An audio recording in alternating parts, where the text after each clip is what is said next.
அசானி புயல் தாக்கத்தின் காரணமாக தமிழகத்தின் பல்வேறு இடங்களில் மழை பெய்தது. வங்கக்கடல் பகுதியில் உருவான அசானி புயல் வலுவிழந்து காற்றழுத்த தாழ்வு மண்டலமாக மாறிய நிலையில் தமிழகத்தில் பல்வேறு பகுதிகளில் மழை பெய்யும் என்று வானிலை ஆய்வு மையம் கூறியிருந்தது.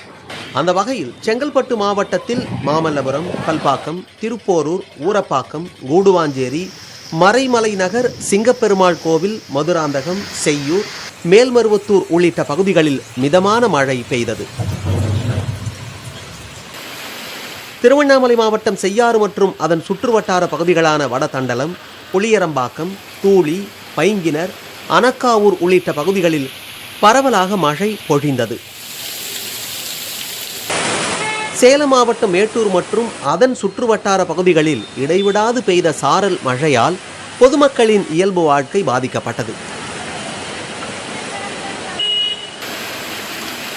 கன்னியாகுமரி மாவட்டம் தக்கலை, அழகிய மண்டபம், குளச்சல் சுற்றுவட்டார பகுதிகள் மற்றும் மேற்கு தொடர்ச்சி மலையோர பகுதிகளில் காற்றுடன் கனமழை பெய்தது.